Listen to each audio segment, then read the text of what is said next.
kids, let's read the storybook just like Papa. Gia loved staring at paintings. Lucky that she lived in a house full of paintings.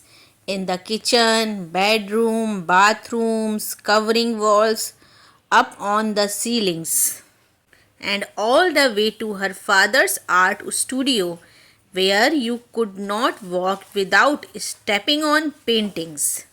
Her father was famous for paintings, hands. She would study them for hours till the words inside them became her world. Watch her looking, her father would say to all my genius G. The quickest up our trees, the quickest across our stream. Watch, she will be an artist too. Gia's heart would beat so fast. Yes, yes, one day she would be just like her papa. Often Gia would sit on his knee as he mixed colors. Greens lush as the paddy fields, blues as bright as the kingfisher birds, and fiery orangey yellows like the sun that blazed above their house all day. See this shade, Z, Papa would say. Feel that line. She would giggle and finger paint his beard. In reply, he would spray paint her hair. On Gia's 7th birthday, Papa got her 7 assorted canvases, paints, an enormous easel, paper, 36 glittery ink pens, and an art bag he would decorated himself. But when Gia picked up a paintbrush, her mind went as blank as the canvas. She tried drawing things around her. She tried copying her favorite swirly hands paintings. Nothing worked. Pish, said Papa, it happens.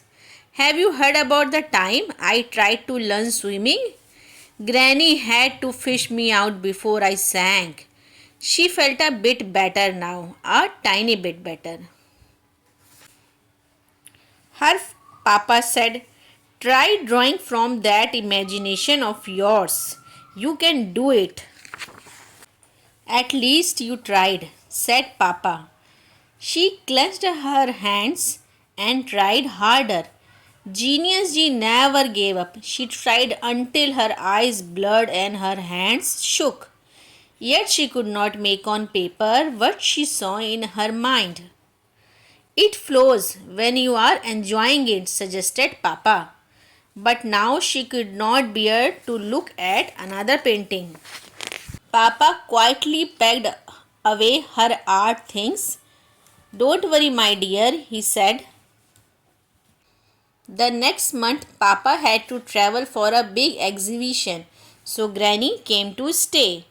Where is that swirly hands painting that was above your bed, Gia?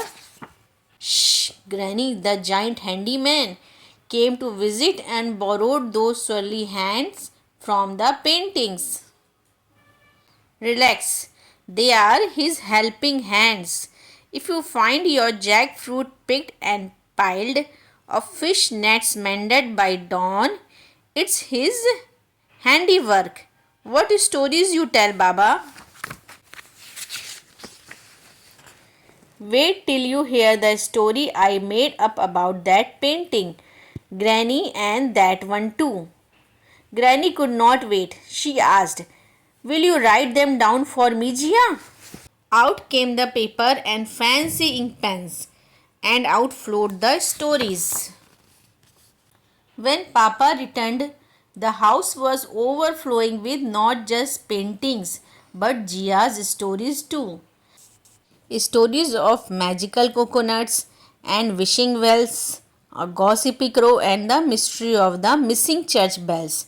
Then Gia noticed Papa's hand as he held hers. His hands were painted splattered.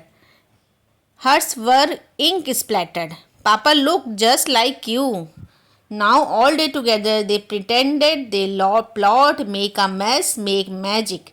Sometimes Papa paints Jia's stories, sometimes she tells the stories she imagines. They often run out of ink but never out of idea. Thank you for watching, kids. If you like, please do subscribe my channel.